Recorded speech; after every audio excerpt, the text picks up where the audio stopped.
Good morning. Bonjour tout le monde. Just another typical packed Environment and Climate Protection Committee meeting, I can see. I guess the trick is to give away prizes. We have a ceremonial part of the agenda this morning, which, as many of you know, and we will do that first before we go through the consent agenda and move on to the official part of the meeting. So I will move to the podium now for the Environmental Excellence Awards.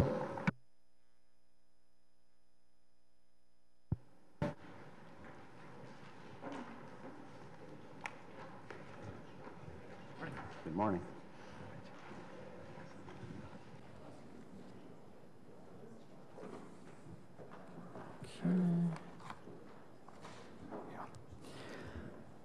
Me again, different microphone. Good morning, everyone. I'm David Charnushenko, Chair of the Environment and Climate Protection Committee, and thank you everyone for coming this morning. Bonjour, mesdames et messieurs. I'm pleased to welcome our City Manager, Steve Kanellakis, senior management, and the award nominees this morning. Thank you all for being here for the 2018 Environmental Excellence Award ceremony. Je vous remercie tous de votre présence à la cérémonie de remise du prix d'excellence en matière d'environnement de 2018. This is an opportunity to recognize city employees for their dedication and contributions to a greener and more environmentally progressive municipality. I'd like to begin by welcoming Steve Kanellakis to say a few words. Thank you. Thank you very much. Thank you, Chair Charnushenko and members of the Environment and Climate Protection Committee. I want to thank by acknowledging the work of our Chair over the last 4 years. I think he's made an incredible contribution to our city. He's been dedicated to sustainable development and environmental protection. I think that's been a hallmark of this committee's work. I think they've done incredible work, these group of councillors behind us under our Chair's leadership. I'd also like to thank all the committee members who served our city so faithfully over the last 4 years during this term of council. To the departing councillors, Middick, Kakish, and Taylor, thank you for your service and your dedication to this committee and so many other initiatives in this city. I'm so pleased today to welcome the nominees who have demonstrated leadership and innovation that's helping make our city greener, cleaner, and healthier. The projects and initiatives nominated this year are great examples of the innovation that reflects our one city, one team vision that we've been talking about. And really that's about individuals and teams working together cross-departmentally to implement environmental and sustainable initiatives that have a wide range of benefits. That's what this team that's represented here is about today. The city plays an important role in protecting our environment and encouraging responsible practices within our community. We need to lead by example. Il faut prêcher par l'exemple. The dedication of our nominees is ensuring that we continue to make great strides in using environmentally sustainable practices in our planning and in our work. You've all helped us move forward on our environmental protection and sustainability goals. Your leadership and innovation is ensuring that we're using technologies to reduce energy consumption, provide greener options to protect our natural resources, and reduce our environmental footprint.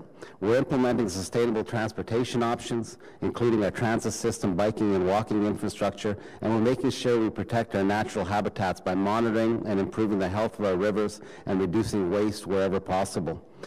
The projects and initiatives that have been nominated this year speak to the talent and expertise of our people and the strength of our commitment to make a difference in our community now and for generations to come.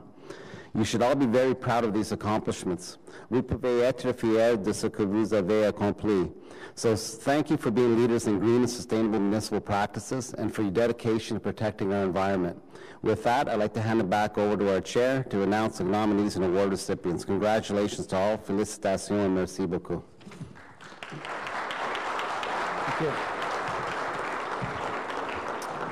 Thank you, Steve. As Chair of the Environment and Climate Protection Committee, it's my pleasure to acknowledge the many employees who are working towards sustainable communities. Leading by example and using sustainable and environmentally responsible practices helps promote environmental protection citywide.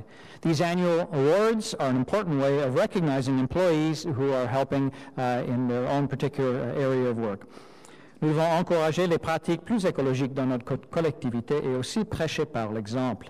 Les bonnes pratiques environnementales sont également bonnes pour notre rentabilité et permettent de réduire les dépenses à long terme.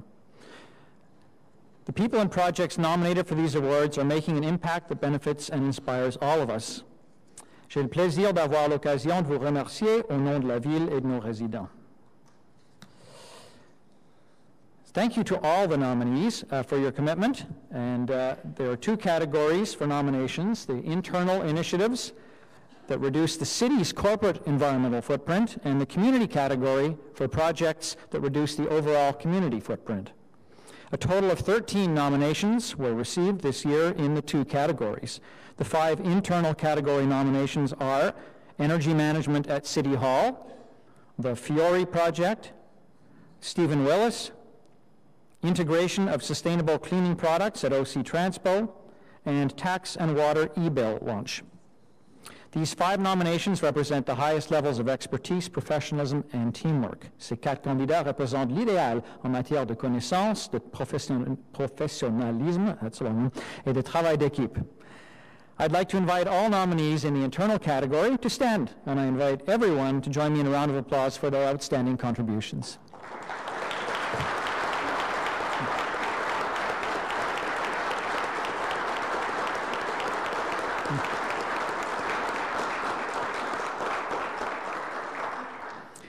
And thank you. I think that's particularly important because with any area where we give out awards, it's difficult to pick, and everyone who's nominated deserves recognition for their work.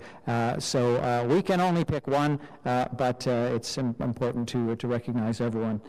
I'm pleased to announce the recipient of this year's Environmental Excellence Award in the internal category goes to the team responsible for the integration of sustainable cleaning products at OC Transpo. Congratulations to Mike, Bougon, Jason Carbonet, Tom Casey, Barbara Collette, Marc Laponcet, Chad Maas, Sean O'Connor, Stefano Palumbo, Lynn Riley, Andre Sauvé, Elmar Shetkin, John Summers-Neal, and Mark Thompson. These dedicated individuals recognize the importance of improving environmental sustainability and reducing waste. Team members were keen to see OC Transpo use greener products in their day-to-day operations, including workspaces, mechanical workshops, and in vehicle maintenance. Armed with information from a review of identifying the use of harmful chemicals in cleaning products, the team set out to build a case to use cleaner, healthier degreasing products in the workplace. The team partnered with Inu Science, a Canadian company that specializes in biotechnological and ecological professional cleaning products that are safe, economical, and better for the environment. Working closely with Inu Science, OC Transpo implemented a smooth and efficient integration of these products. By late 2017, an impact analysis showed great gains in the 3 pillars of sustainable development: environment, society, and economy. This is a great example of employees working together to make a huge difference in terms of the impact of their operations. Congratulations. Thank you to all of you for your passion and dedication to using better and safer products in the workplace. And please come forward now for your certificate.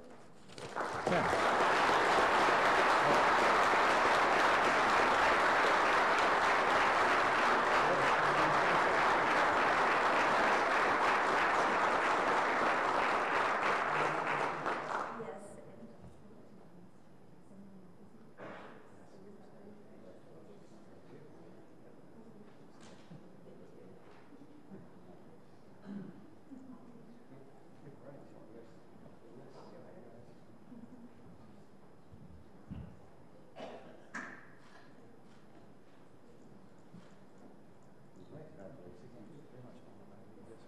All right.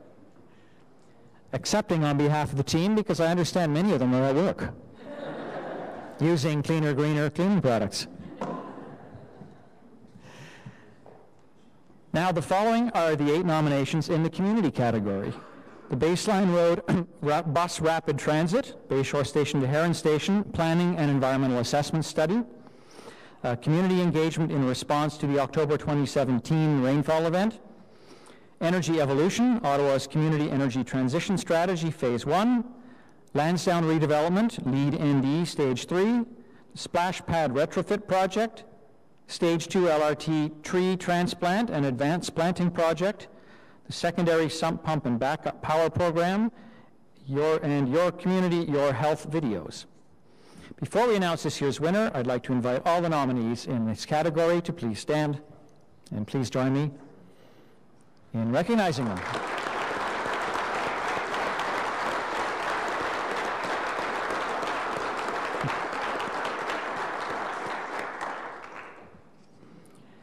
Yet again, There's only one can get the prize. So the award goes to the amazing team responsible for Energy Evolution, Ottawa's Community Energy Transition Strategy, Phase 1.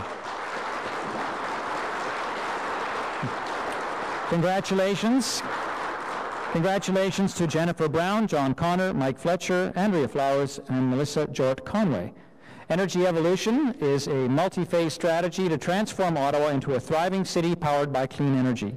Energy Evolution is about energy security, climate protection, ensuring a healthy environment for residents, building a strong economy, and developing overall resiliency that will enable Ottawa to retain its exceptional quality of life. The Phase 1 initiative focuses on reduction of overall energy use through conservation and efficiency. Part of that focus is an increase in local and regional generation of renewable energy and reducing greenhouse gas emissions in Ottawa by prioritizing procurement of clean renewable energy. Over the course of 2016 and 17, city staff worked with more than 100 individuals representing 50 organizations referred to as the Sounding Board.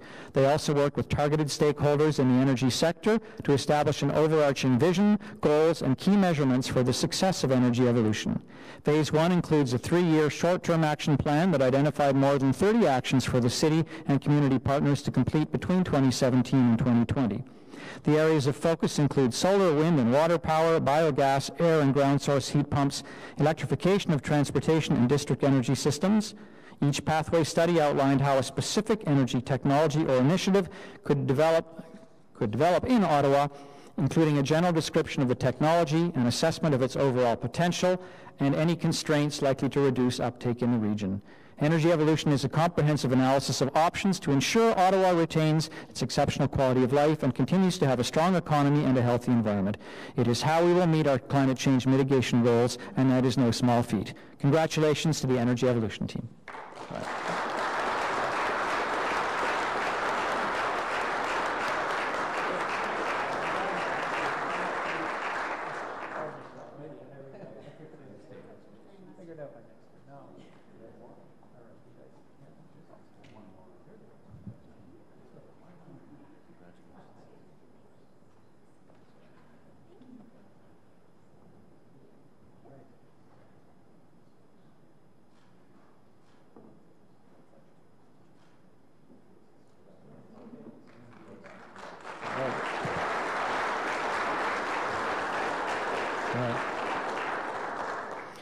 Nous sommes très fiers du professionnalisme et du dévouement du gagnant d'aujourd'hui et de tous les candidats nommés pour ce prestigieux prix.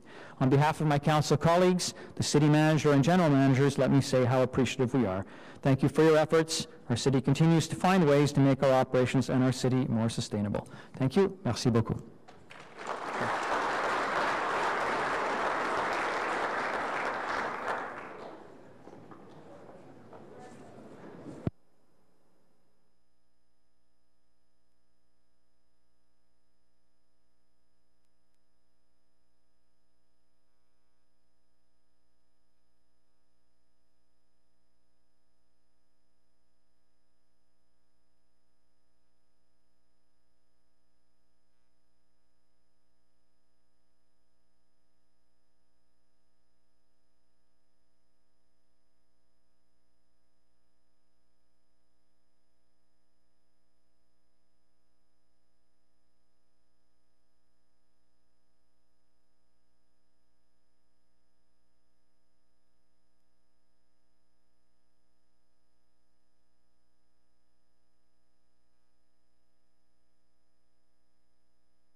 right, moving to the formal meeting then now. Bonjour de nouveau, bienvenue aux réunions du Comité de l'environnement et des protections climatiques. Welcome to the meeting of Thursday, the 22nd of November 2018. My plan is to give a few opening remarks, then to go through the consent agenda. I do know that there is an item that we would like to lift onto the agenda, and there are some people who wish to address that item once that is done. So, starting first with my remarks. During this term of council, the Environment and Climate Protection Committee has strived to balance the protection of our natural resources with the growth of the city. Au cours du présent mandat du Conseil, le Comité de l'environnement et de la protection climatique a travaillé fort pour trouver un juste équilibre entre la protection de nos ressources naturelles et la croissance de notre ville. Our role has been as stewards, adopting strategies to help maintain water quality and protect our natural water corridors. I just want to highlight some of the quite significant things that this committee and council has accomplished in this four-year term. The committee has, for instance, approved Phase 2 of the Water Environment Strategy, which over the past 4 years has invested $250 million to protect the health of the Ottawa River and its tributaries. This includes significant progress on the construction of the combined sewage storage tunnel, which will reduce the frequency of sewage overflows entering the Ottawa River during storms. It includes a variety of restoration projects to control erosion and protect wildlife habitats. The city has continued to deliver safe, high-quality drinking water, with our drinking water systems receiving a 100% rating every year during the term. You really can't beat 100% every year in a row, and I really think that needs to be underlined, particularly every time you see someone turn to a plastic bottle of water. We've also maintained our water infrastructure in a state of good repair to deliver safe and reliable water services. Thanks to proactive inspection and maintenance, Ottawa experienced only 148 water main breaks last year, the lowest number on record.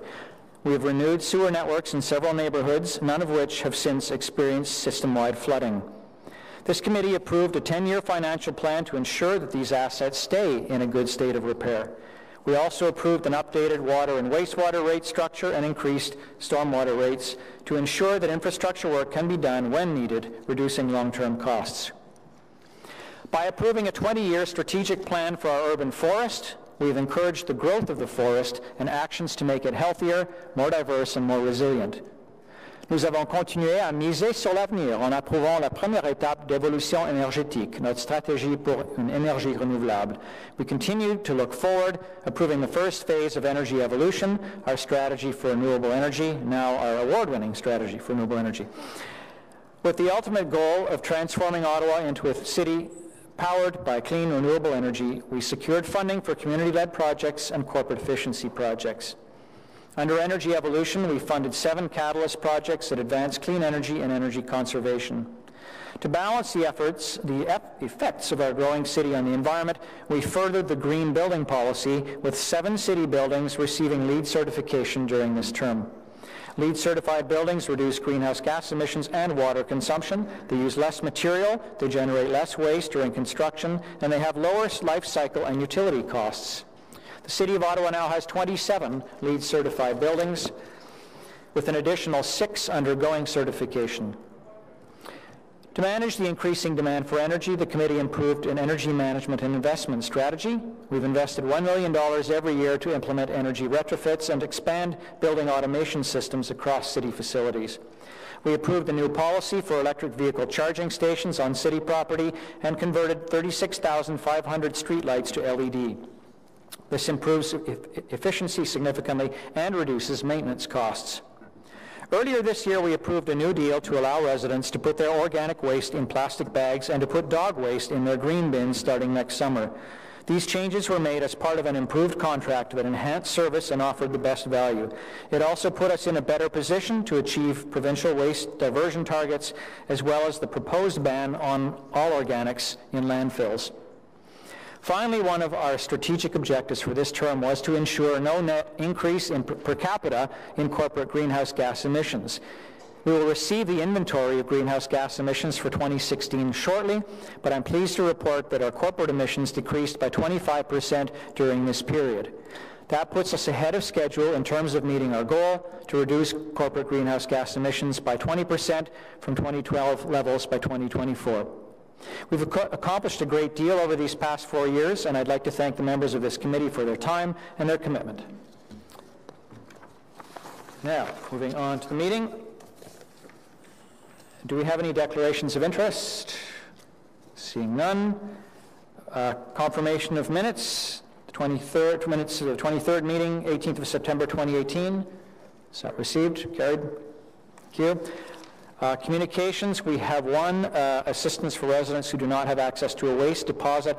Councillor Brockington indicated interest in asking a couple of brief questions on this, which when we go back to that item, I believe is appropriate. Presentations, we've completed that. Item 2, the Environmental Stewardship Advisory Committee 2015-2018 Annual Report. We are holding that. We have presentations from a representative of ESAC, and we may have a couple of speakers to that as well. We have no in-camera items. We have an IPD on the corporate community and corporate greenhouse gas inventories, and there's a motion to lift that onto the agenda. So do we do that now or immediately? So if we could do that, Councillor Leeper. Thanks. So just to lift that for discussion, pursuant to subsection 89.3 Procedure Bylaw 2016-377, the Environment and Climate Protection Committee approved that the rules of procedure be waived to allow for the consideration of the item listed as corporate greenhouse gas inventories. Okay. Is that item carried? Thank you. All right. So back to then the inquiry. Councillor Brockington. Thank you, Mr. Chair. First of all, I just want to acknowledge and thank you as our chair of this committee. It started off as the Environment Committee, and now it's the Environment and Climate Protection Committee, but I think you listed a fair summary of the main agenda items that we've tackled over this past year in consultation with our community and stakeholders and staff, so I want to thank you. And I just want to acknowledge that every year I host a Earth Day event in my ward, and Chair, you were there for the first one, and I introduced you as the new chair of the committee, and there was thunderous applause, not just because people like you, but they recognized that you were taking over this committee, and I want to thank you for your service, so thank you. On the issue, thank you for holding this. Quickly to staff who replied to my question that was filed at our September meeting, I just want to confirm that in the response it says that the Ministry of Environment and Climate Change issues direction to Stewart, Ontario, that we would have to wind up hazardous waste collection by the end of 2020. Is that a legal requirement, or can we still have the option of offering depots in Ottawa if we so choose?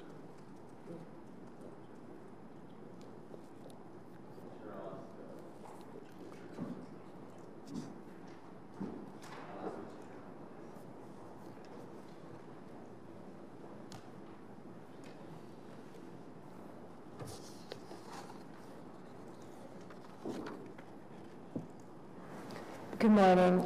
While the plan is being wound up, the City of Ottawa can continue to provide services, but it's not necessarily going to be paid for by the stewards.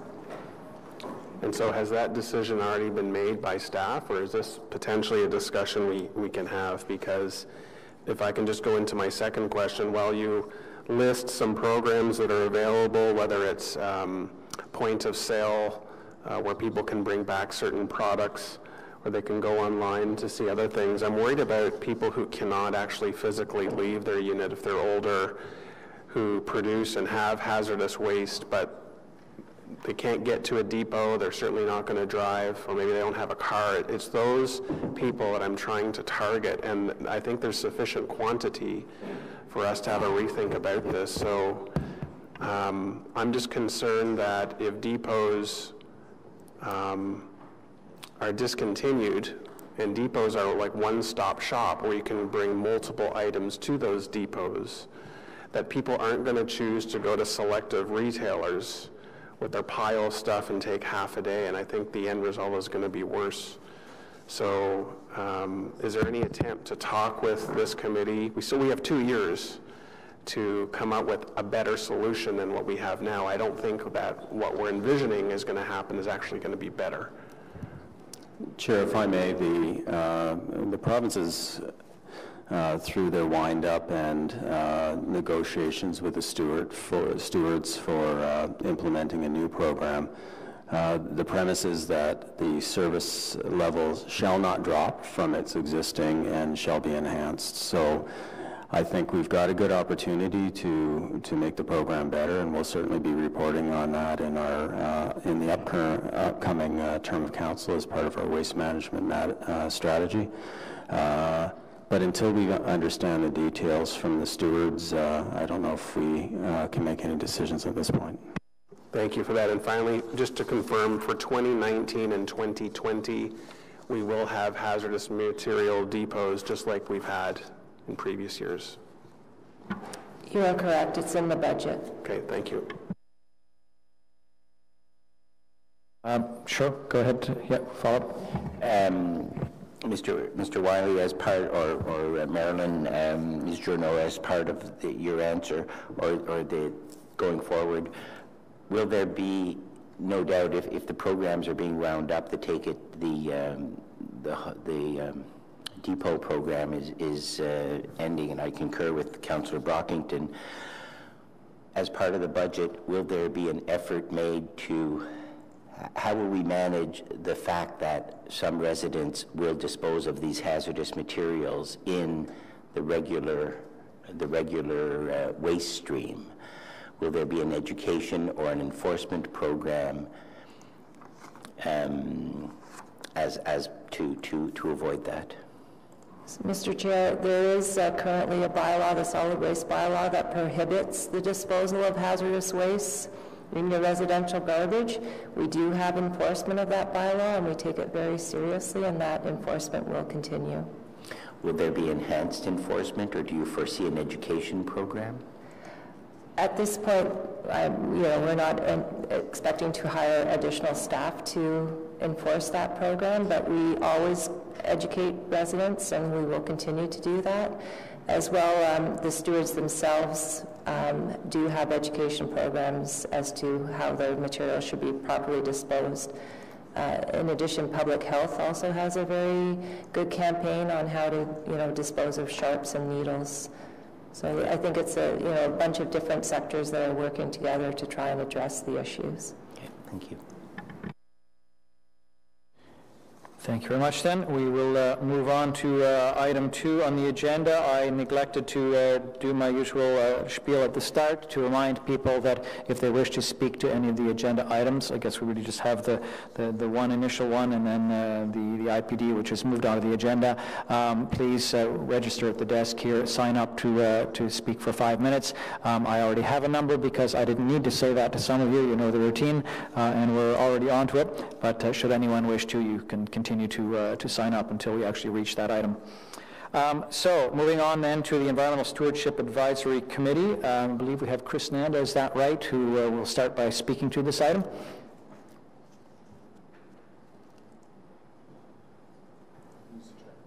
Yeah. So thank you, Chris. You have chaired this committee for its entire 4 years, if I'm not mistaken, and I greatly appreciate your commitment to that with the challenges that come with it, which I know you're about to underline for us. Thank you.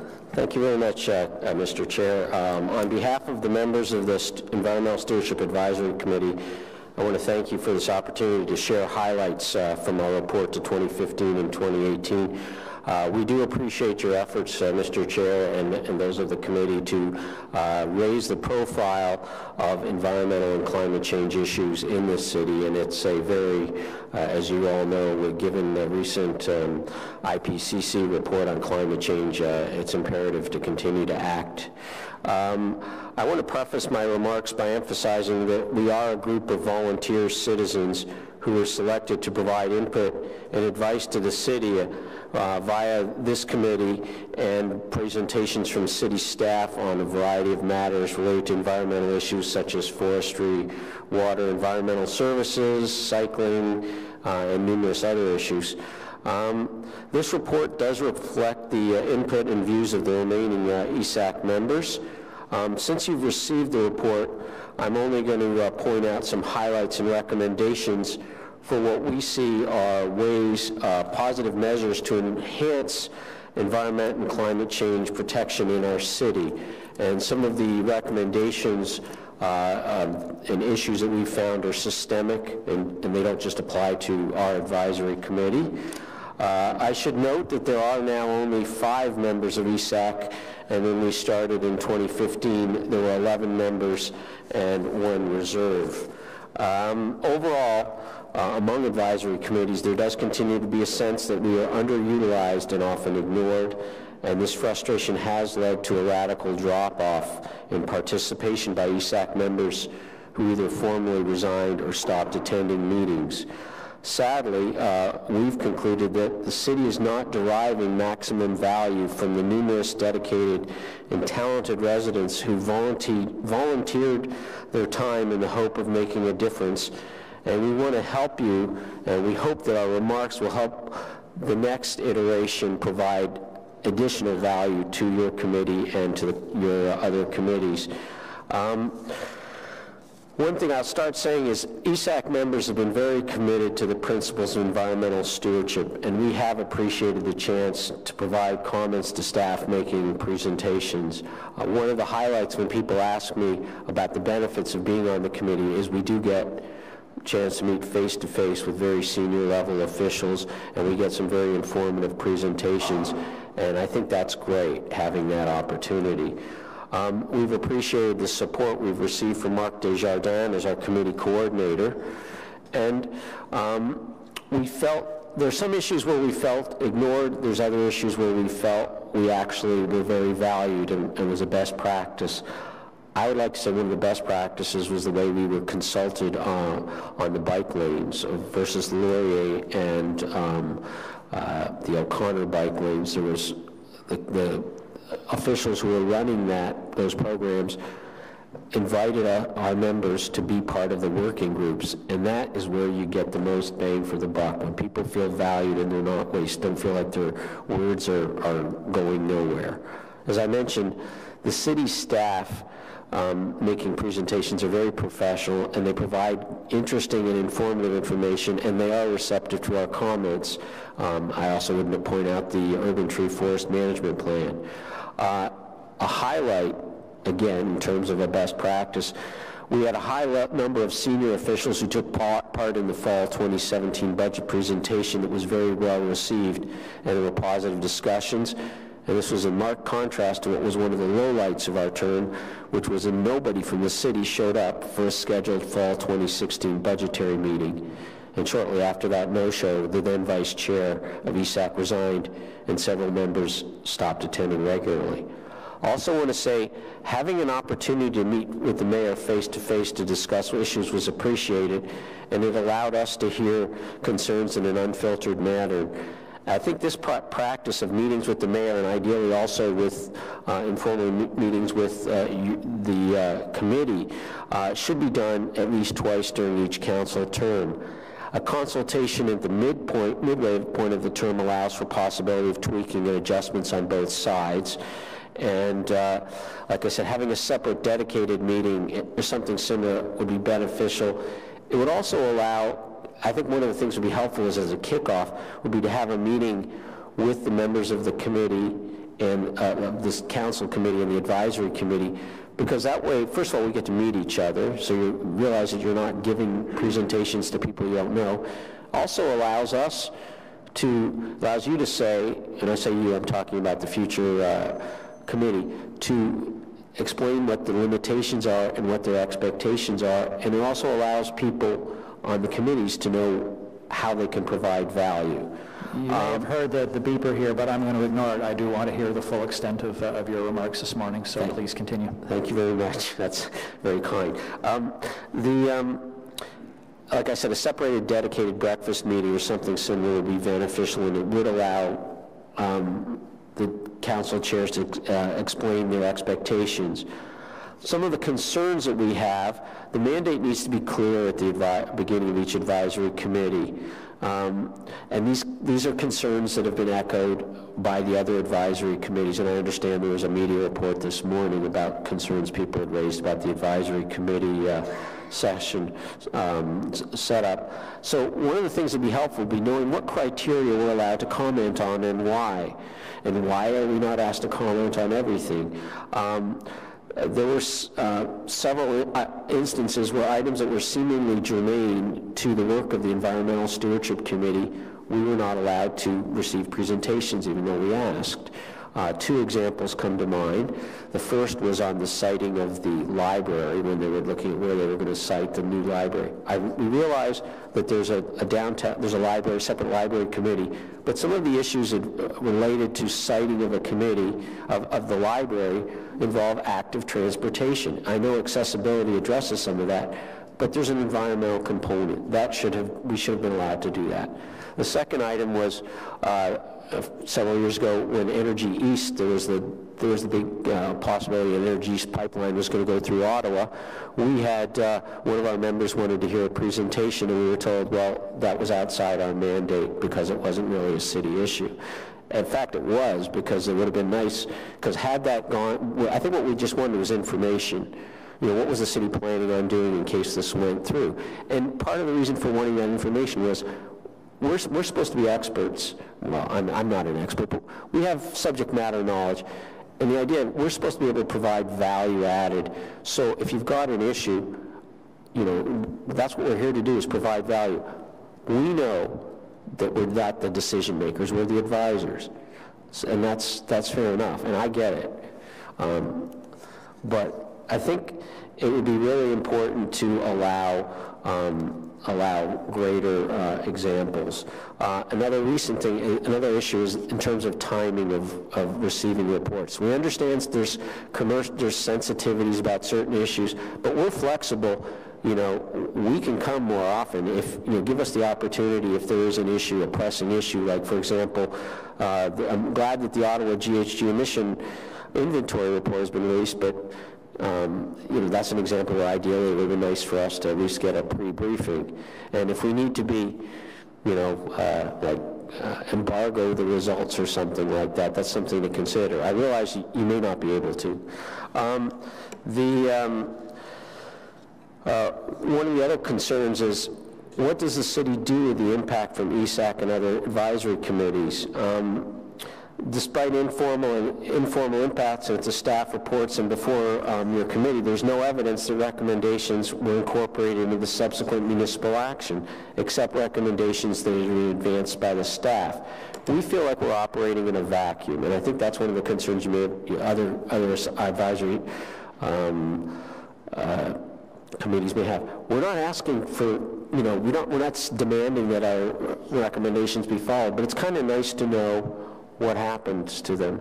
And one thing that has been good, and I want to commend Councillor Chiarelli, who was the commend for, like our last meeting, he came back and he gave a very informative debrief of what was happening, and he was able to, you know, having councillors involved with the work, and I remember Councillor Moffat in the previous ESAC, you know, they provide a reality check for us. But it's also really important to have that two-way flow of information, and I think my recommendation, it should be a standing item on every advisory committee meeting is a report back. And pursuant to that, I know that councillors are busy and they can't always make meetings, but it would be good to have a system in place where if, let's say, the designated rep from the committee couldn't make it to ESAC, that there would be a backup person who could. Again, in terms of, it would be nice to have like some sort of metrics of what we're doing, and maybe even having, and some of this information is in my in the remarks, would be to have a check of, you know, was ESAC consulted on something, and we believe that there should be more proactivity given to allow ESAC the types of items that are actually on our agenda. We know we're advisors, but it'd be nice to bend the parameters a bit. And we want to know how we can be better engaged in the budgetary process so that the city can benefit from our expertise. Like I said, last year it was good to be involved and have those discussions. But again, it'd be nice to know, have some concrete examples of what specifically happened. And I am hoping that in the interregnum right now, that before the new ESAC is tabled, that we will have an opportunity to provide input into the budget. So I'm getting close. I'm almost done. I appreciate your forbearance there. I think it'd be important to have a system that empowers a new ESAC to provide more timely and substantive input. One item that wasn't in the report, but I'm just going to draw attention to, and I know technically it's a planning committee issue, but I still wanted to encourage you, is, as I mentioned, with climate change and global warming, it's urgent to move quickly on municipal level to address climate change. We know that you and the next council want to lower greenhouse gas emissions to make Ottawa low carbon and sustainability, and we would urge you, and especially the members of the ECPIC, or what will be serving the next 4 years, to act boldly and creatively to tackle the issue of climate change. It won't be easy, but it can be done, I believe. And one of the things that would be important to do would be to get community-based emissions under control, and one way of doing that potentially would be with the new, enacting some sort of a transitioning to renewable energy and addressing that within like green buildings, because buildings are the major source of greenhouse gas emissions in Ottawa. And one of my colleagues informed me recently that a recent consultant's report to Energy Evolution, I believe, said Ottawa can directly require increased energy performance under Section 41 of the Planning Act if both the official plan and the city bylaws contain appropriate provisions. Ottawa does not currently have such measures in the official plan, and we need to amend the official plan. But I would encourage you and any of the members who are on planning committee to take that to heart and consider that as a step, because I think it will benefit all Ottawans and it'll benefit fellow citizens. And again, I want to just, in closing, thank you for this opportunity to share. I do appreciate the work you do. I know several of you around the table, and I know that you guys put in long hours, and I thank you again for that, and I do hope that you'll take these remarks to heart as you push forward. Thank you. Thank you very much, Chris. Again, to you and members of your committee, I know that circumstances haven't been ideal, to understate that fact. Thank you for raising specifics and a lot of constructive suggestions, because that's always the way I've looked at advisory committees, is you are precisely there to offer constructive input and, where necessary, critique, but not, as you acknowledge, make decisions. That's ultimately to us in the end. Councillor Shirley, you indicated you have a question? Yes, thank you. We discussed this previously, and I think you just may have forgotten to mention it, but the issue of lead time on items coming to council or committee constricting you, and the fixed meeting dates. So, for example, the budget is tabled and it hits committees for the first decisions within a number of days, and the advisory committees have no ability to call a meeting at that time and give their advice. So if you just expand a bit on that. Yeah, I think, again, one of the challenges is we do have, there are certain numbers of meetings that we have, and I think one of the challenges is getting finding a system in place. I mean, people know when the meetings, there's a rough idea of how the budgetary process works, and there are emergency items, but if you can build into that an opportunity for consultation prior to the budget being tabled so that we're not actually reporting, so it's not like something that's already, I'm not going to use the term rubber stamping, but I mean, just having something that we can actually input earlier enough in the process to make a difference. I don't know, is that what you're alluding to? And we get it. And we know that, I mean, I know, maybe there are other people who don't, but I know that you don't get everything you want, but we're just trying to help you, push the envelope a bit, because it's important. I think that the idea of the advisory committee is a very good tool. My message would be it's an underutilized tool. I think that comes through, and it's a cheap tool. I know there's a little bit of extra staff time, but many of us walk or cycle, so we don't even need a parking pass. But if we do, I mean, it's a small price to pay, and the people, if you want to get people who really want to make a difference, who have expertise, there needs to be a bit more there for them to do and feel empowered. And I would say that, especially if you want to get people from the younger generation, because they're busy and they've got lots of other things to do. So I think I would really encourage you to take that to heart. Thank you, and we will be, I know I will, and I think a number of us may have questions to the city clerk after this, so we'll follow up on some of your specific suggestions and practicalities, and whether limitations may be on us, or where the flexibility is to adopt some of those ideas, and to what degree those will ultimately be political decisions by the next council. So thank you, Councillor Luper. Yeah. Thank you, Chair. Chris, we're going into a process of governance review. We're going to be taking a look at how the city is running. We've also got the nominations or applications open to sit on advisory boards right now, and residents have been approaching me wondering whether to sit on environmental stewardship. I've had to advise them that the best way probably to move the city's agenda right now is to work with one of the external organizations in the city.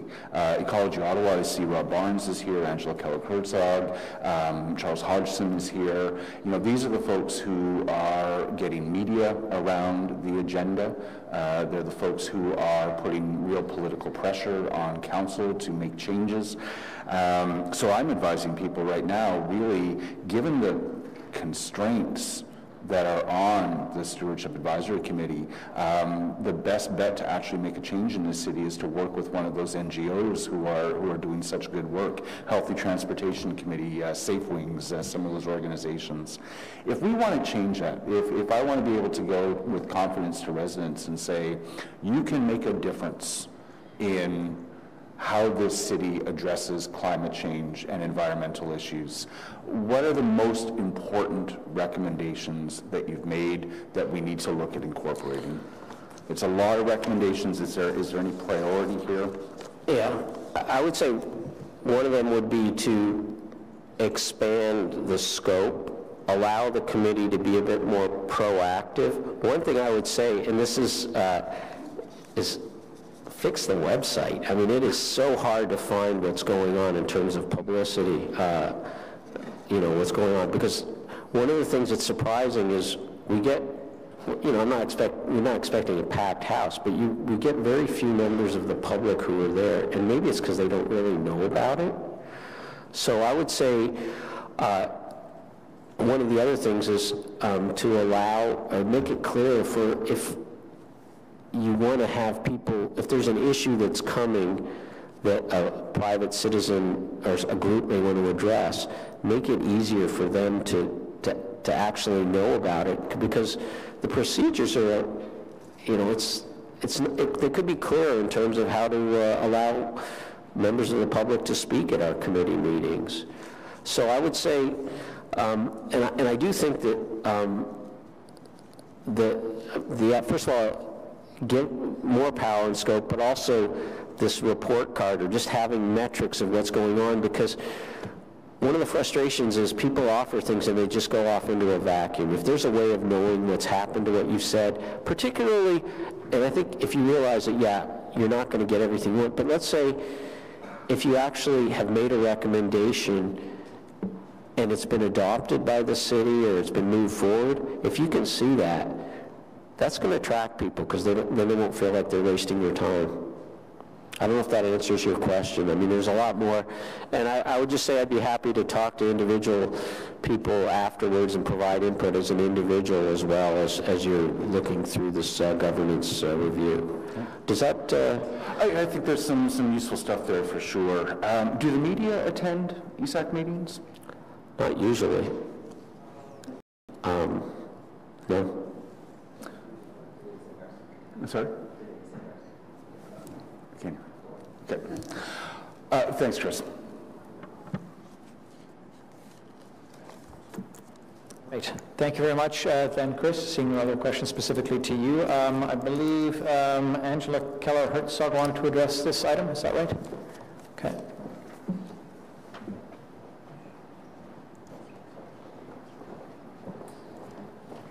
Thank you. Welcome again, Angela. You know the routine. Hi, everybody. I'm speaking in a private capacity and in solidarity with some of the present and past members of the ESAC. There was 11 citizens that have expertise and were willing to work in the public interest and public service, and there's only 5 of them left.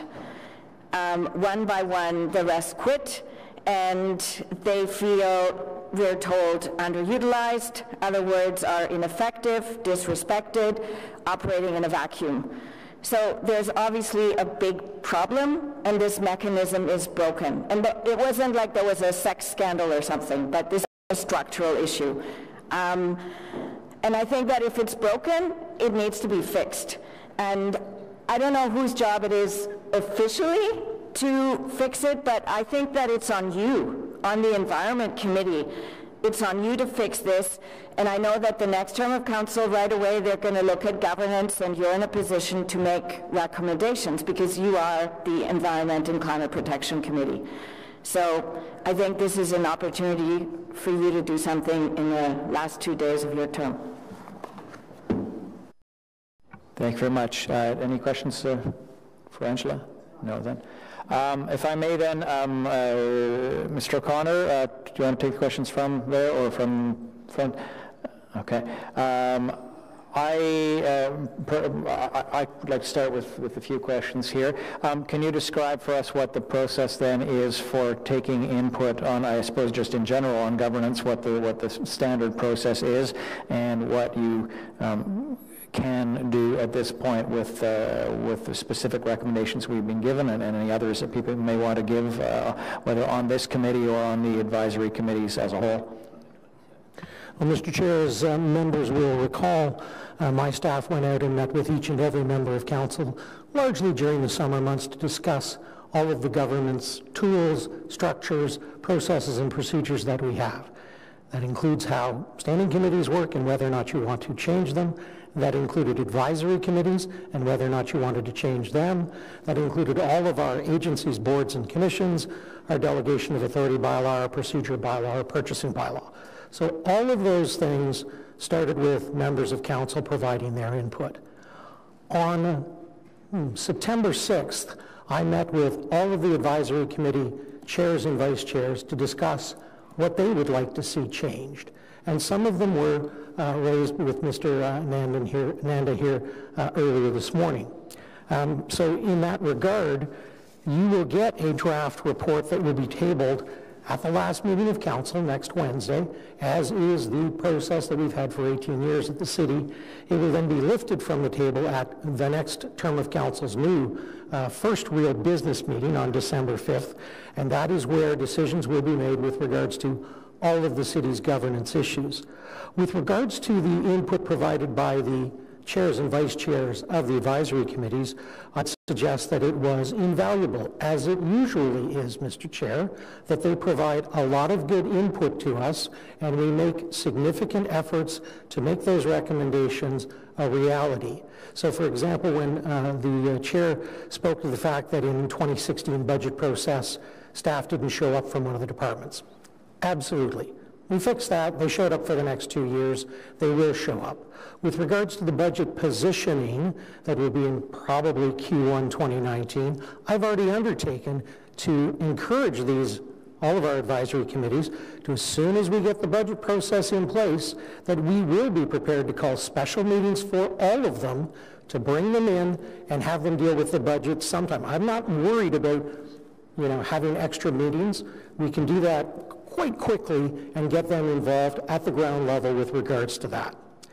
With regards to some of the questions that the chair raised over things they wanted to comment on and things that they were not within their mandate. Absolutely true, Mr. Chair. And in 2012, this council restructured all of its advisory committees in a major report and put them in the process to ensure that council's term of council priorities is driven down through the standing committees and then down on through all of the advisory committees.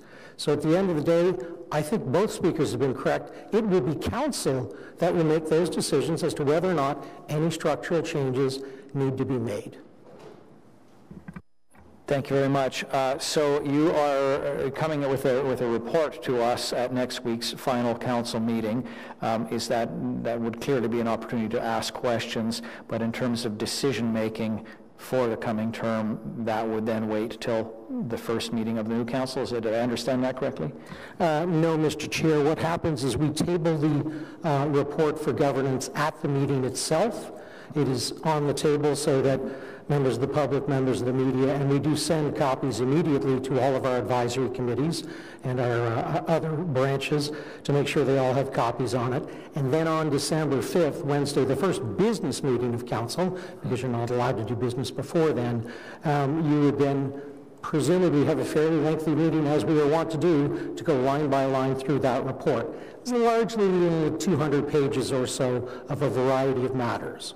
That's what I was trying to clarify. Should I, for example, at the final meeting, wish to make recommendations and move motions, would that be appropriate, or that will be to the new council early in December? Yeah, Mr. Chair, with respect, that would be for the new council. That's what I suspected and wanted to clarify. I would certainly be interested to hear any comments that you may have prior to then. Yeah, you have already in private, and if I have more, I will certainly do so, and I encourage any other councillors to do that as well, and whether that be about frequency and alignment and mandate. And of course, one of the challenges is always going to be that with a smaller number of committees, unless we expand them, you will get, for example, the green building that may fall under planning as opposed to under our own ECPC here, and that would not be ruled out of order, that recommendations could still find their way to other committees and not purely be focused on this one, because of course cycling is transportation, and that list could go on and on. Yeah, the only thing I wanted to add, Mr. Chair, and it's a keen observation, is that a number of the suggestions made by the advisory committee chairs and vice chairs are, I would suggest, administrative matters that I've taken under advisement and will be doing them anyways, because I think there's a lot of things that we don't need changes to our procedure rules and recommendations and things. There are things that we are just going to implement. Okay. Thank you very much. Do we have other questions at this time? No? Seeing none then. Sorry, Chris, you're signaling.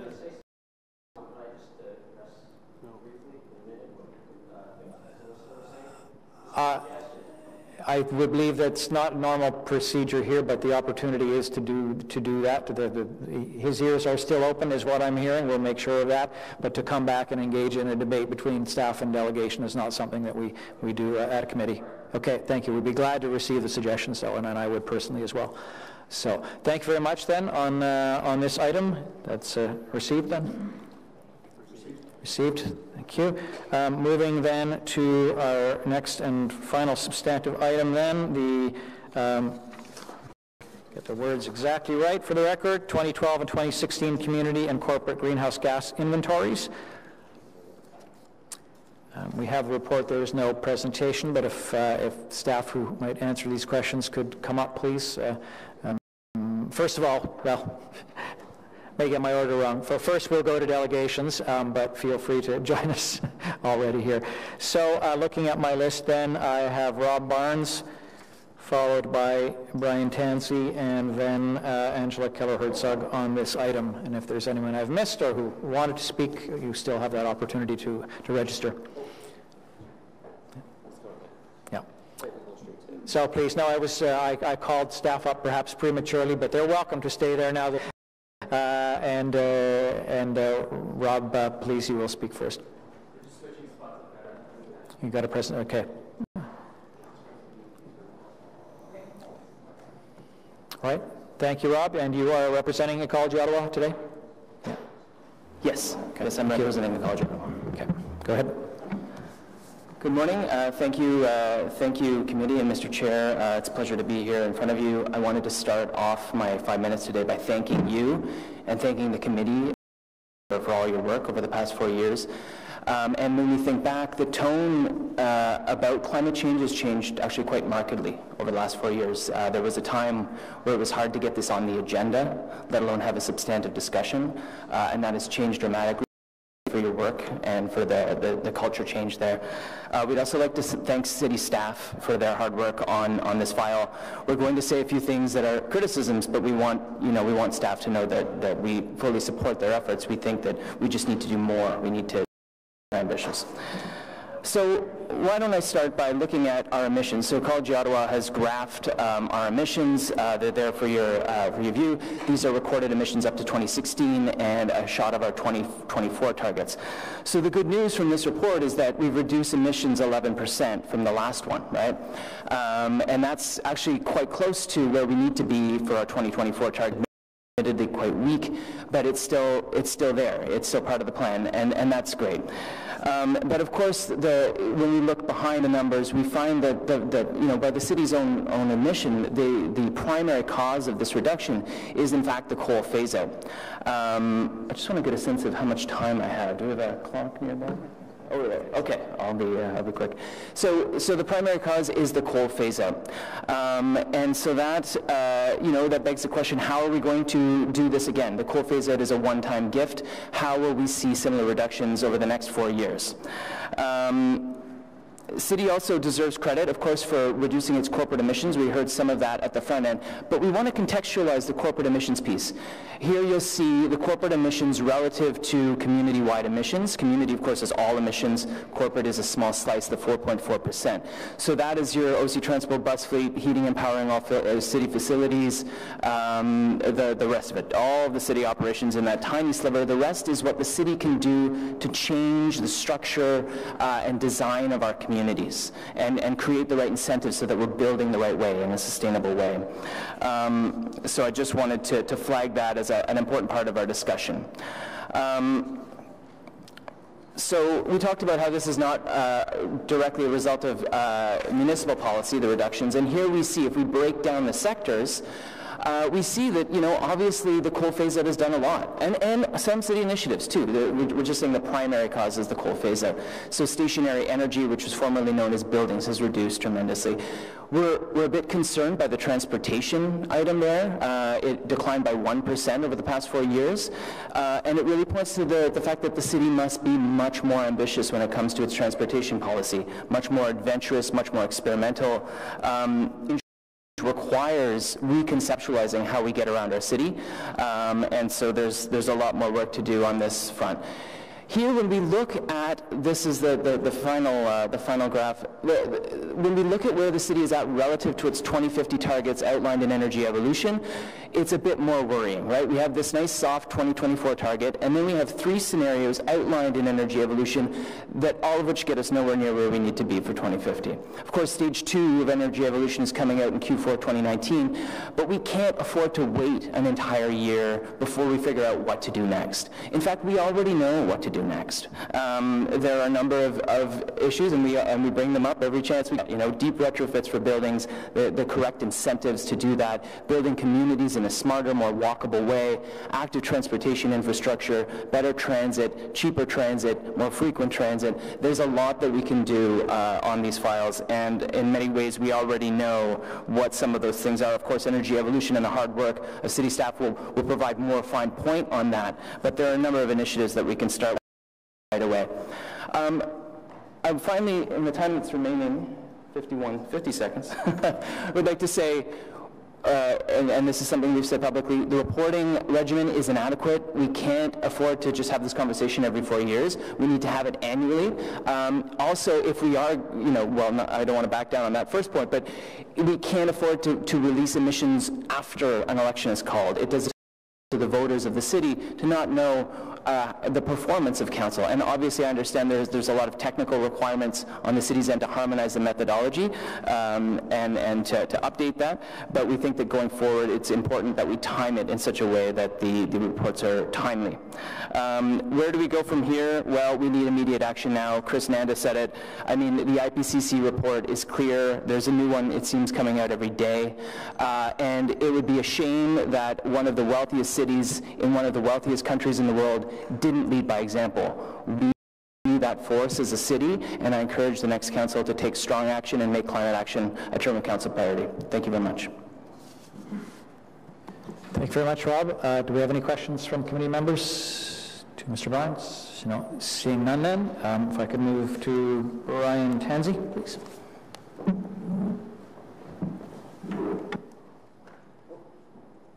That was Brian. Brian was next, but Angela Brian has asked me to go ahead of him. Okay. With your indulgence. I'm okay with that. Go ahead.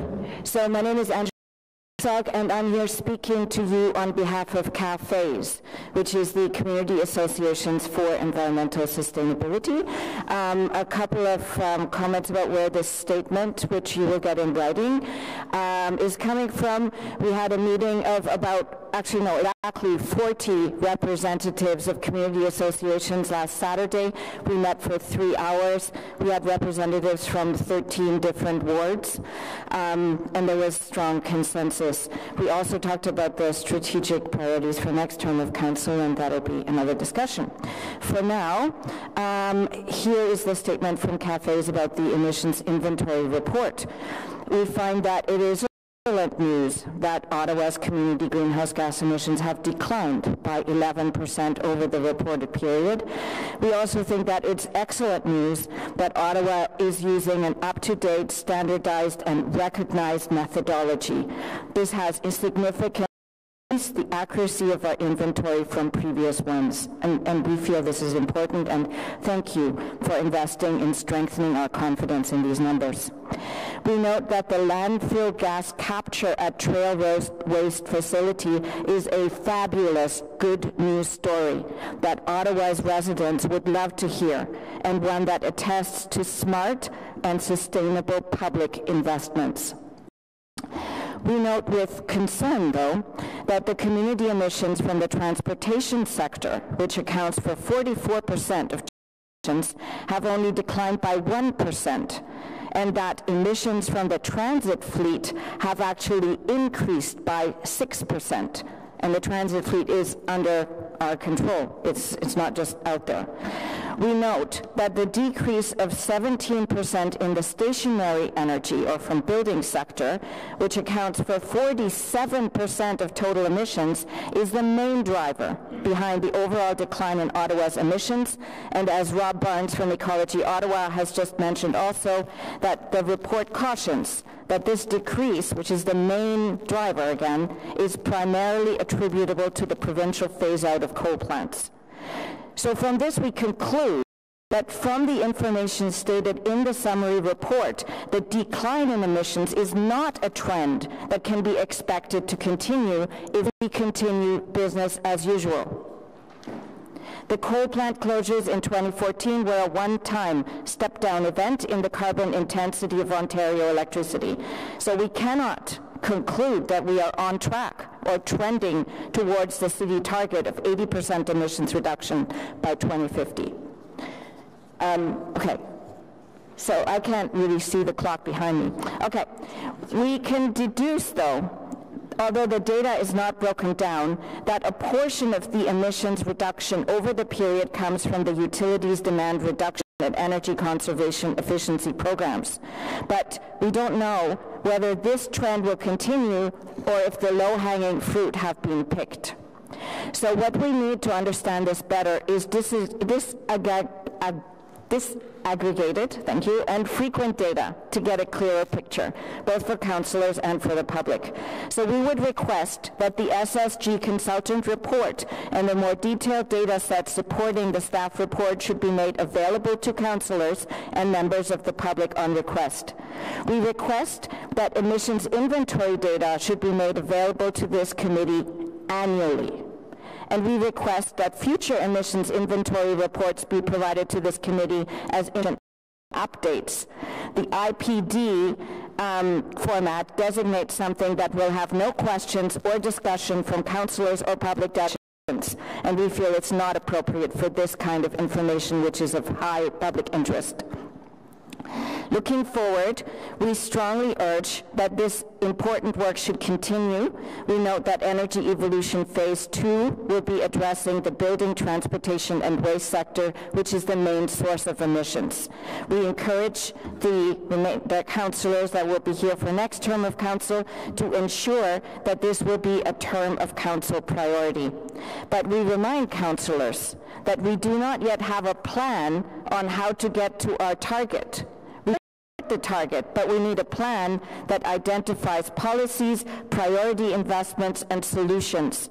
We need a concrete roadmap for the transportation, buildings, waste, and agriculture sectors, and meaningful interim greenhouse gas reduction targets.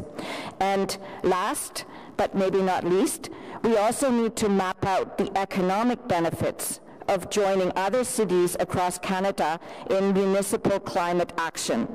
We want to see green, clean jobs and smart development. One more sentence. We want to see Ottawa be a world-class green capital city, resilient in the face of climate change, and a leader in the transition to a low-carbon economy. Thank you. Thank you very much. Do we have any questions for Angela? Councillor Brockington. Thank you, Mr. Chair, and thank you for your presentation. And I'm just learning of the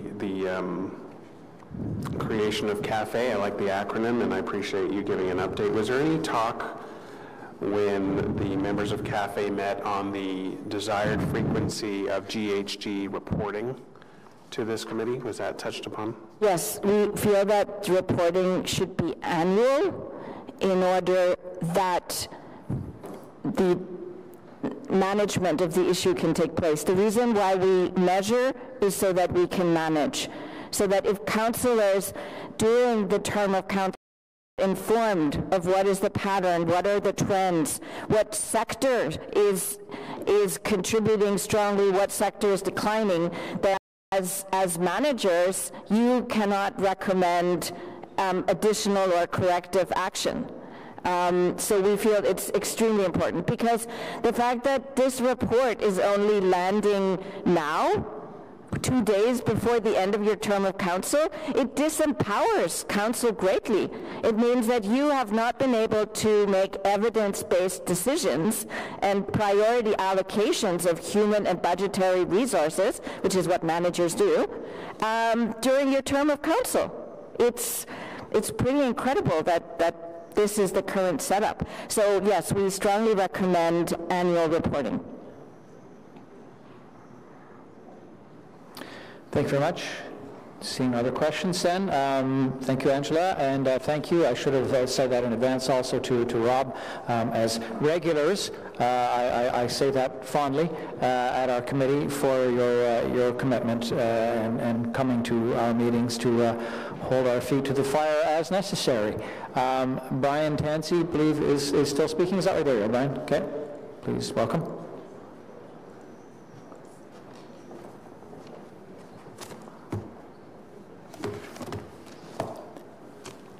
Did you have a visual presentation, or you're just your laptop for notes? Just my laptop, okay. Just to remind myself, because it's short.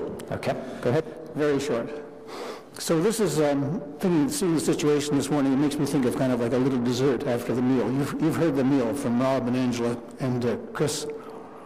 My dessert offering is this, that this council, the next council, and everybody in this estuary between the present council and the next one is kind of lucky, because last month the UK published a huge study, 58 pages with all the technical details, pretty well demonstrating very clearly what happens when you have an incinerator. And the reason I'm talking about that is that the mayor talked about incineration in his campaign. And it really worries me. I'm with Waste Watch Ottawa. My colleagues know more about waste than I do. There's an economist, a PhD biologist, a policy and operations person. But when I saw that report, I thought, shit, we don't need any more evidence. It's proven. They have 11 incinerators in the UK. The picture on the cover of this thing is the Edmonton incinerator, which is actually Edmonton, UK, not Edmonton, Canada, because there is one being proposed there. So I want to quote you just 3 of the 10 bullets that are in their executive summary, and so that you'll know this report exists. It's very detailed. I myself am looking for contrary opinion from qualified people, just to be really sure myself. Here are the 3 I want to read to you. The number 2 is that the release of CO2 from incinerators makes climate change worse and comes with a cost to society that is met by those that are doing the incineration. A. Next.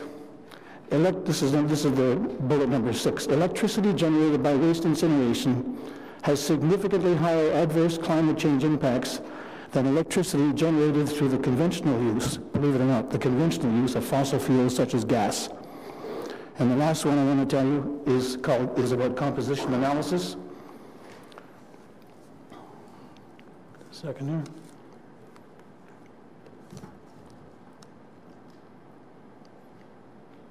Composition analysis indicates that much of what is currently used as incinerator feedstock, this is no doubt true in Sweden too, could be recycled or composted.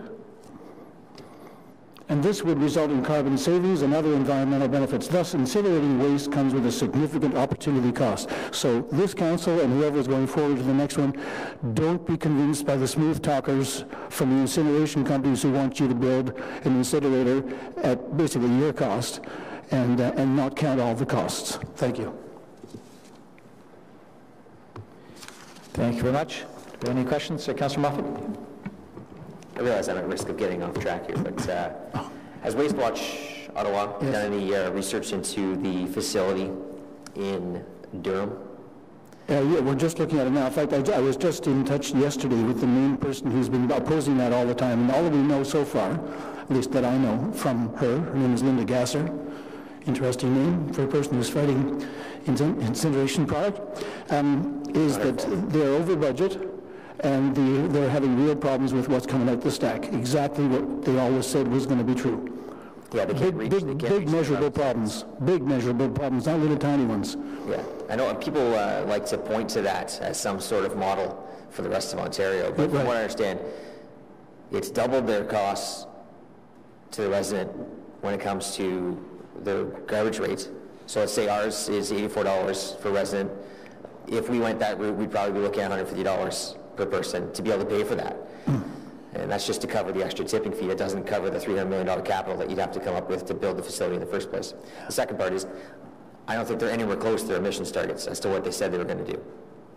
Well, not only not close to it, there is bad stuff coming out the stack, and it's measurable. The officer of public health, or whatever those people are called in the cities, that's the person to listen to. Yeah. What's coming out the stack? Yeah, and the downside is for those in rural Ottawa, that's where it's going to end up. Right. So, thanks. Thank you very much. Any other questions from Mr. Tansey then? Thank you, Brian. Seeing none, we have questions for staff then now. I will take a list. Councillor McKenney. Oh, sorry, one more speaker. Did we? Slipped in there, Ken. Ken Johnson, please.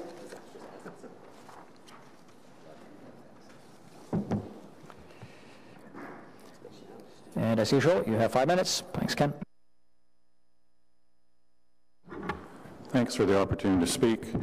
First, I'd like to thank the Environment Committee for all their hard work to make things move forward in the city. But I think we'd have to all agree it's been primarily a lesson or an exercise in frustration. And I think this emissions report reflects that. The fact that many of us have met asking for the numbers and also being promised they would come out well before the elections. I met in January with some city staff. They said it was going to come out, I think, in June, and then suddenly, surprise, it doesn't come out till after the election, which is just totally unacceptable, as you would all agree. With the recent IPCC report, yet again, it has become incredibly clear that we have to act now, in the next few years, not 10, 20, 30 years from now. Emissions that we cut now will have 30 times the impact that emissions will have, cuts in 30 years will have. And the climate, it's just physics, it's just a total number. So every time we delay, we make it that much worse for ourselves, our kids, and you all know that, but there doesn't seem to be a suitable level of outrage within the city when things don't happen. The last budget meeting in January, I think it was, where there was no set staff or money for climate change, even when on the day of the budget meeting $10 million were found, reported as in the Ottawa Citizen as even eels would be jealous of how slippery Mayor Watson is. We just have to, and you don't have to look far. In Gatineau, all the buses they're buying now are hybrids, which have regenerative braking and save up to 30% of the energy transportation use. In Ottawa, I don't think we have any. I think we've gotten rid of the only hybrid buses we have. We tried apparently a couple electric, but why isn't every bus being bought now hybrid, for example? Secondly, the Catholic School Board just won an award for reduction in carbon. And I asked the guy who received the award, what did you do to make all that change? Because I think they had reduced their carbon footprint by something approaching 30%. He said, it was just common sense. University of Ottawa, right across the canal here, has done incredible work that many lessons could be learned from. But again, from the top, there was ambition to do something to save money because it made sense in all kinds of ways. In terms of targets, it's great to have a target for 2050. That's easy for council to vote on. Targets for 2030, that's easy too, because that doesn't require, there's no accountability. We need targets for 2020, 2021, and 2022 that the council is accountable to, because anything that is the term of council just doesn't matter.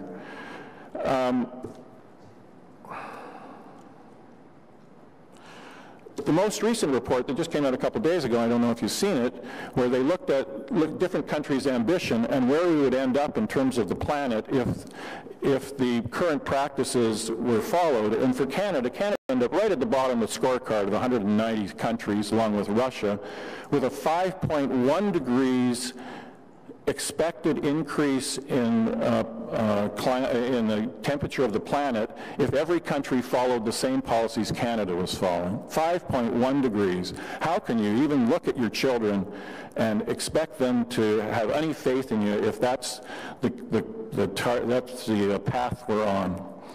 Anyway, that's all I really wanted to say. I just hope that the next council outraged, the next Environment Committee will be not willing to accept from the mayor that we just don't have money to do things, or staff. I think it's just an obscenity, and full stop. Sorry to be emotional about it, but it's kind of a subject that increasingly requires emotion. We sit here very calmly and not much happens, and another term of council passes, and another plan will be made. But look at the numbers. I mean, only the ambition of the former Ontario government has resulted in Ottawa being even in close proximity to where we need to be. Thank you. Thank you, Ken. Any questions from the committee? No. Seeing none, then questions to staff now. Councillor McKenna, you'd indicated you want to be on the list. Kenny, Moffat. Thank you, Chair, and thanks to everyone who came out today. It is, as many of you noted, unfortunate that this discussion is happening following our. I would have been very happy to have it during the election, as many other topics that have come to light since October 22nd. but here we are, and we're going into a new term of council, and I think that, well, I don't think, I know that we are going to have to be have our feet on the ground as a committee, whomever that is. We don't know who our committee, how it's going to be composed at this point, but we're all members of council, and we'll all rise up through council. So all 23 of us and the mayor will have very intense responsibility to ensure that we are getting annual reporting, so that, as the last speaker pointed out, we are held to account year over year, and not 4 years out, and certainly not after the next election. So I have a few questions to staff. One particular one on transit fleet, the 6% increase. Can staff give us some indication why we have a 6% increase in GHG emissions as a result of our transit fleet? Sure, I can speak to that. Thanks. Good morning. Good morning. So there's been a couple of aspects that... Yeah, and microphone. Also, please do introduce yourself for all of the committee members and the audience. Sure. I'm Barbara Collett. I'm an environmental engineer at OC Transpo. Okay. All good? Okay. There's a couple of issues to discuss regarding the changes in emissions between 2012 and 2016. One aspect is a composition of our fleet. So we have less 40-foot buses and an increase to 112 double-decker buses. So while we have, while a double-decker bus has a higher emissions vehicle kilometer, we're carrying twice as many people on the bus. So overall, the emissions per passenger of a double-decker bus is lower than the emissions per passenger on a 40-foot bus. So, you know, if we have more passengers, you know, increased service, increased capacity buses, we are going to see increased emissions. But as you would know, the emissions per passenger on transit is lower than emissions per passenger in a private vehicle. Mm-hmm. Another aspect in recent years is construction detours, certainly to do with the construction of Confederation Line. So we have buses driving more kilometers, more hours of service, you know, to meet service, and a big part of it is loss of transit way. So we no longer have buses operating on a dedicated transit way. We have buses out on the roadway. They're driving slower speeds. The buses just are not as efficient. So those are the items that affect emissions. But it's the temporary, the construction aspect is temporary. Light rail is coming. So we're going to see 34 electric rail vehicles operating with zero emissions, replacing 180 buses. So we're anticipating 15 to 20% reduction in emissions. And of course, the hope is with these enhancements to transit with Confederation Line, Line 102 coming on, that the public are going to get out of the cars and more people on transit, and we'll have less emissions from vehicle traffic in the city. Thank you. I appreciate the response, and I'm quite familiar with the construction detours as I back onto Albert Street myself with some 200 of them daily. So I think that, you know, I think that and I appreciate the fact that we are moving to LRT, and that will reduce emissions on, hopefully, as we compel more people to take light rail by making it, I don't know, maybe more expensive to park downtown or something. All sorts of ways to get cars off of the street. But I guess that leads me to sort of my next line of questioning. And when I look at, and you know, we heard also from some of our speakers today that, especially the reduction in the GHG reduction emissions in our buildings being 17%, but as was pointed out, that's primarily as a result of the former provincial government's phasing out of coal plants. I just don't, when I was reading the report, it certainly, I was looking for some indication on, how much have our own city projects, how much have they contributed to the reduction in stationary energy reductions? That's not in here, and I think that we need to have it, or, as was pointed out again, we really don't have a plan. I don't see a plan for how we're going to get to 2020 and 2050, and even next year. I don't see. That information is important, and it's not evident in the report or in the IPD. Chair, if I could just clarify, I think there might have been two questions. And the first one was, how is the city contributing to the overall community emissions? What's our percentage in that? Yeah, especially in stationary energy. Like if you pull out what was accomplished as a result of the phasing out of the coal plants, what have we done? And what's our plan to continue to reduce by 17%? Right, so I don't have that stationary energy information in front of me. I can say that like the community, the corporation did benefit from the coal phase-out. However, we made headway in reducing our energy consumption in our own facilities through investments made through the energy management and investment strategy. Regarding what I think is your second question is, how are we going to get to the 2050 target? I guess more specifically, I'd like to know of the 17%, and maybe you just don't have it, and maybe that's something that I'm asking for that needs to come forward, as information for us in future reporting, which I hope will happen annually, or I expect will happen annually, or I will push to happen annually. If we've got a 17% reduction, I don't know, if you stripped out what was reduced as a plant phase out, what would it be 1%? Would it be 5%? What did we do specifically to reduce GHG emissions through our stationary energy?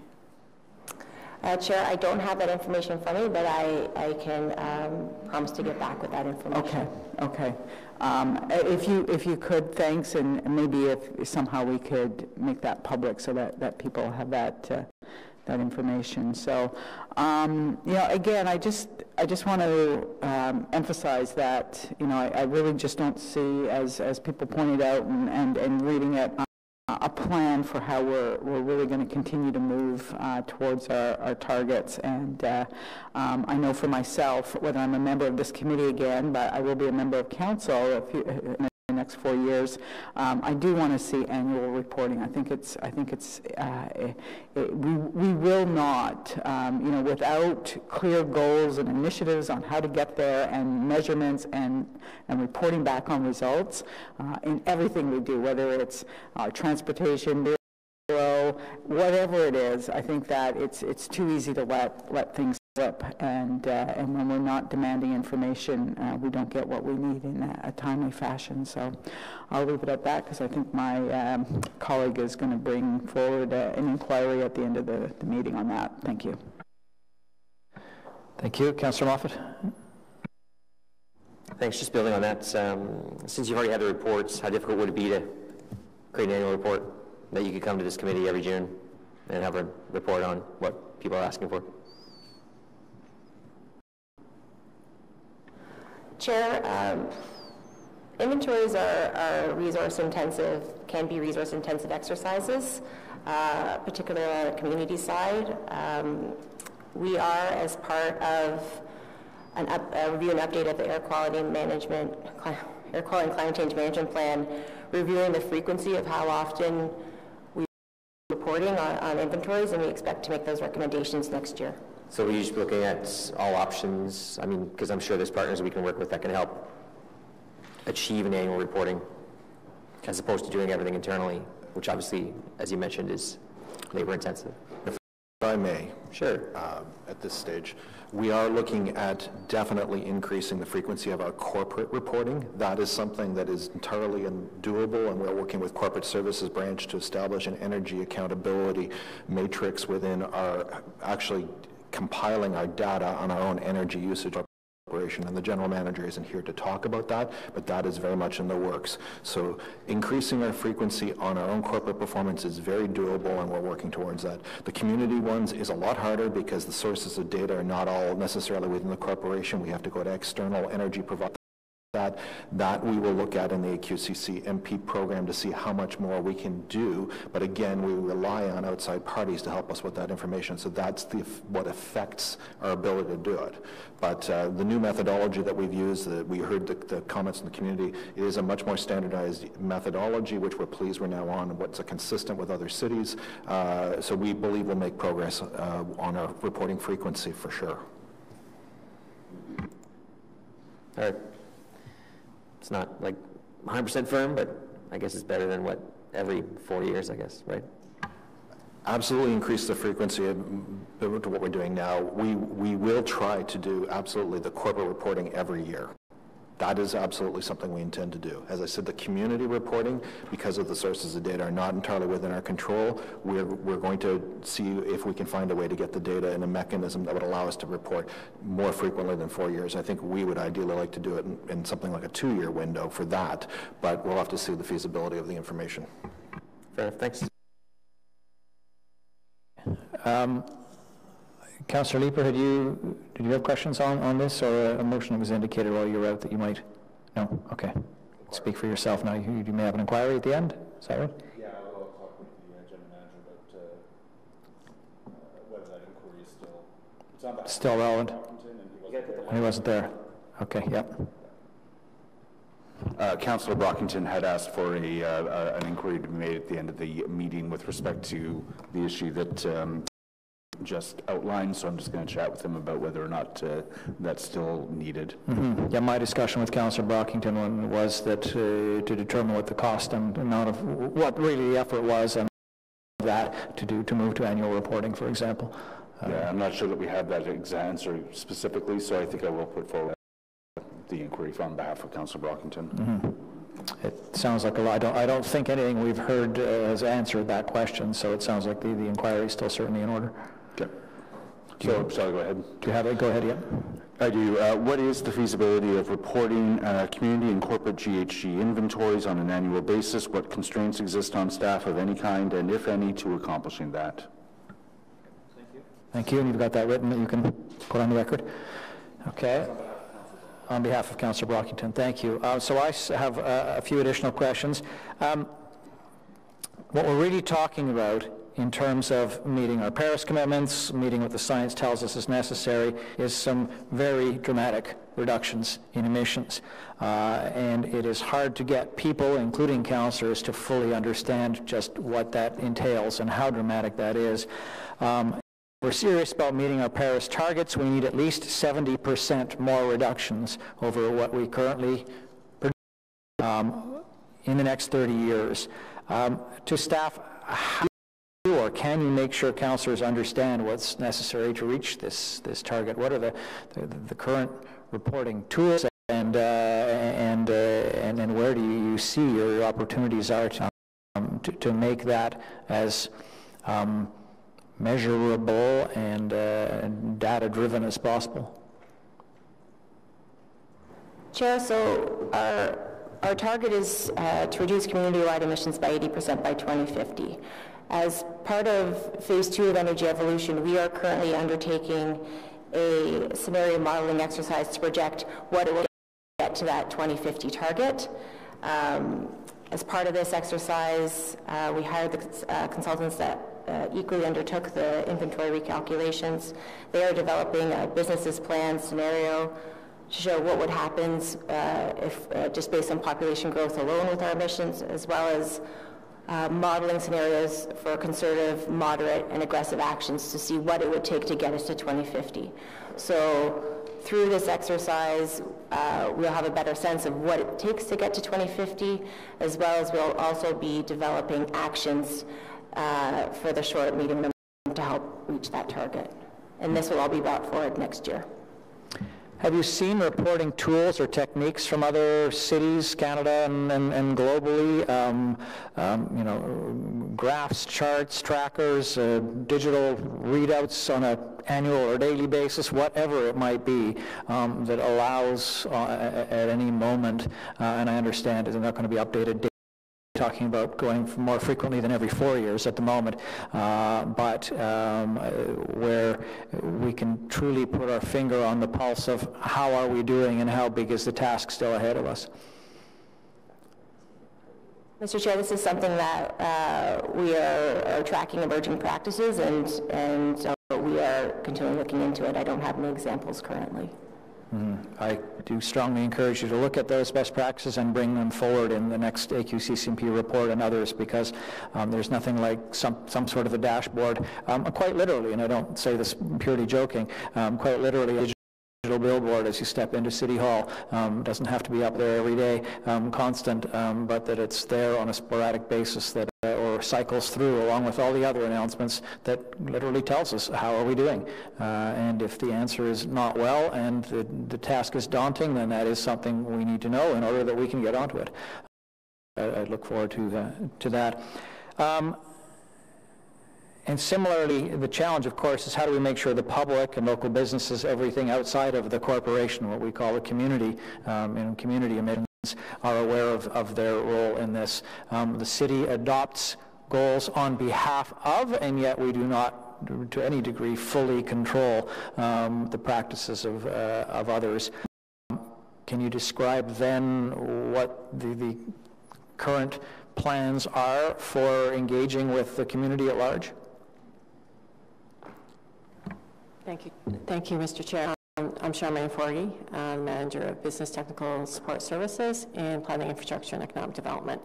How we're going to engage our residents with the targets and our progress. Part of Energy Evolution, as we heard this morning, had a huge engagement strategy associated with it, and we're going to leverage the same types of techniques. So part of when we're reporting back in 2019, we'll come up with some recommendations. How do you engage them, not only on setting the targets, but in the progress, to ensure that we're reaching all of the residents and what's their part in it as well. Mm-hmm. So yes, and of course I was intimately involved in, acquainted with the work, the sounding board, and a lot of the focus groups with Energy Evolution. So there is a plan to modify but continue an approach like that with our quite broad stakeholders. Yeah. Yes. Okay, thank you very much. And internally, then finally here, what are various departments doing to meet these objectives? It's far too easy to designate one person or one department, but of course, as we saw just in this relatively report alone, it shows how it's everything from OC Transpo to waste management to buildings and on the list goes, to snow plowing and et cetera, et cetera. What current cross-department groups exist already that report, that strategize together? Can you remind us about that? So, Mr. Chairman, most might be able to pick up a little bit more on this, but we are looking at setting up what we call a corporate energy office, which is really focused on the initiatives that are being advanced corporately, and as Mr. Willis indicated, that's part of the means by which we can start looking to annual monitoring, reporting in terms of how are we doing. Even through the Energy Evolution Phase 1, there was a lot of initiative, a lot of action items that were identified, many of which are the responsibility of other departments. Those have been pushed out to those other departments to take the leadership role on moving these things forward. So it's about ensuring that we get the communication systems in place, that we get the proper focuses in place, which we're working on in terms of that corporate energy office, which is really focused on that internal corporate initiatives, making sure that we advance to the extent that we can with what we have available to us to keep on moving forward and achieving the corporate targets for reductions. Thank you. Mr. Willis, do you want to add to that? Yeah, I might add to that. One of the complexities the inventory of our corporate resources together is all the different fuel sources come to us, whether it be electricity, whether it be natural gas, whether it be propane, diesel, all the other things from a whole variety of sources, and the bills go throughout different parts of the organization. We are centralizing that into a corporate energy accountability office where all of that information would come. That office would have two objectives. One is to reduce our energy demand overall and be through better strategies, taxpayers' money, and allow us to use resources for other purposes other than spending it on energy. But it also would allow us to achieve our climate objective goals by substituting energy sources wherever we can to lower carbon energy sources and the like, and be able to do bulk purchasing power, which we don't necessarily use well enough right now because of the distributed nature of the way we even calculate it.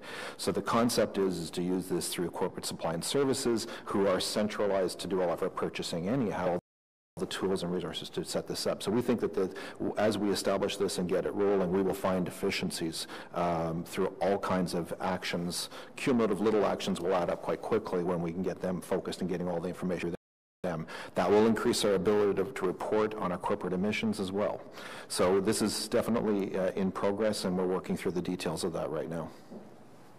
Thank you. I do recall that that was quite exciting news nearly a year ago now in the last budget, as I recall, that there would be this, if not bricks and mortar office, virtual office of in finance, a smart office linking finance to all city projects with an energy and carbon lens. What's the progress to date on that work? So that the general managers have agreed on the the staffing model. We're just in the process of dealing with the implications of that on day-to-day operations. Mr. McDonald's group and supply and services will be responsible, and he is putting together that office. We're hoping to implement this early in the new year. Well, may I, in my final moments, impress upon you the urgency of that work. So, thank you. Any additional questions for staff then on this report, this IPD then? Is that received? Okay, thank you. So, if you will indulge me then, these are my final moments as chair, and there's a few remarks I'd like to make, just a few. I hope they will be useful. I hope some will be inspiring. I want to start by thanking city staff and the community for all their hard work and support in helping further our efforts to balance the growth of the city with environmental protection. I also want to thank the reporters, the media, who continue to take the time to cover these important issues and spread the word about environmental projects and challenges for Ottawa's residents.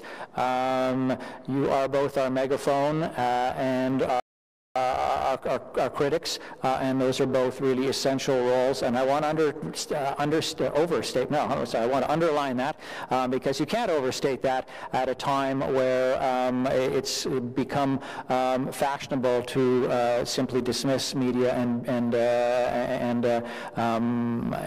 the role of media. It is an absolutely essential one, and no more so than in this kind of work. There is still more work to be done, but we have laid the groundwork to keep our city growing greener. Nous avons accompli beaucoup au cours des 4 dernières années, et je tiens à remercier les membres du comité pour le temps qu'ils ont investi et leur engagement au cours des dernières années. We have strategies, we have plans. What we need more of is action and measurable, reported results. So, if you'll indulge me in my final moments then, climate change, indeed climate breakdown, is not too strong a term, is the top priority. We have many priorities, we will have many priorities, but it is my firm belief with the science to show it, it is the top existential priority now for our city, for our civilization. And I know that will sound like that's hyperbole. I do not believe it is. This next 4-year term in Ottawa and globally will truly be a make or break period. We have tree protection and urban naturalization as a priority.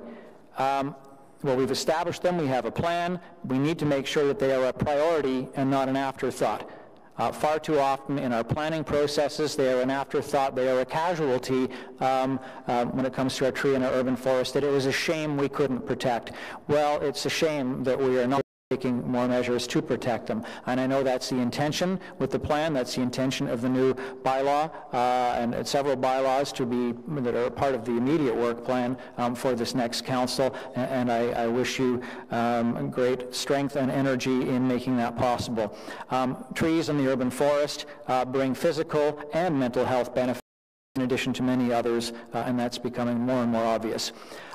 Diversion of all organic from landfill needs to be a priority. Whether that is a provincial mandate or not, because who knows, with the shifts of signals and plans coming from the province, quite simply, organics have no place in a landfill. We then put in expensive measures to try to tap the gases coming out of them, but anything we can do to divert organics from being there in the first place is money well spent and must be a priority. Moving away from plastics, just to pick one symbolic area and product, but it's everywhere now. Moving away from plastics, the source, not just recycling, which in most cases is actually downcycling. Whatever we can do as a city to be replacing those disposable plastics with other materials that are durable and reusable will again save us a lot of money and a lot of work further down the line.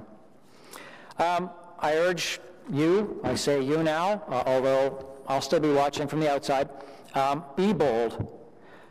Incorporate a net greenhouse gas impact figure in all city reports, ideally tied to a carbon budget and tracking progress.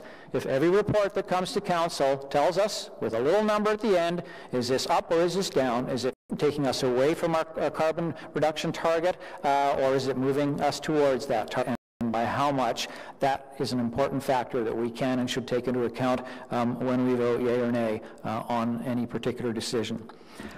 Study congestion pricing. I know that one landed like a lead balloon in our first efforts, in its various forms as a useful tool. It's used elsewhere, it's effective, it saves money, it ultimately saves time for people. Let's at least study if it can work and how it can work.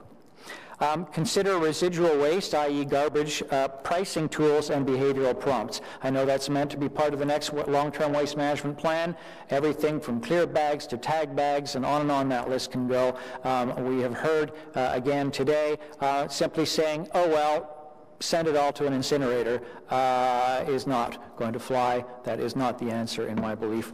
And look at the tools that we can use to get residents being serious about their own diversion. Let's use our own authority in green building design and cool rooftop regulations. Let's use on-bill financing to allow building owners to invest their own money in their own buildings with the certainty that should that building turn over to someone else, that the costs and benefits stay with that building, and it gives much greater certainty. All the city has to do is be an administrator of that process. It does not involve city money in doing that. Again, it's a tool being used elsewhere.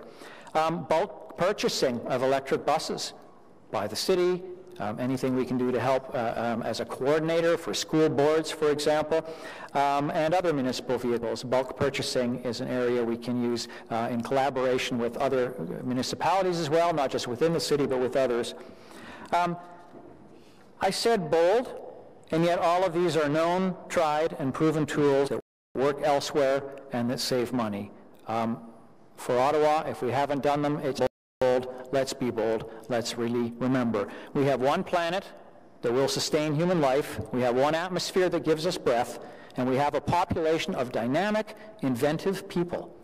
Let us as a city show the world what leadership in sustainability and environmental protection looks like. Thank you. Merci beaucoup. So,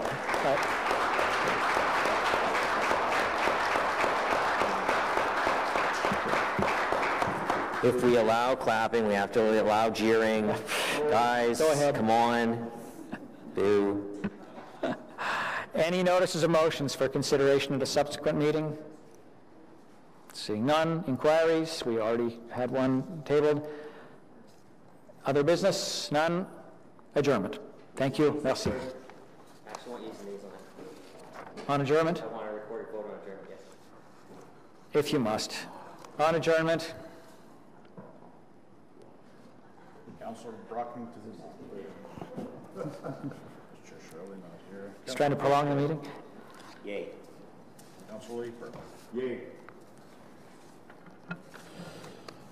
Councillor McKenney.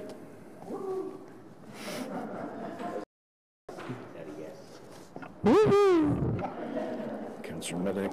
Councillor Moffat. Yes. Councillor Kakish. Yes. Councillor Tim here.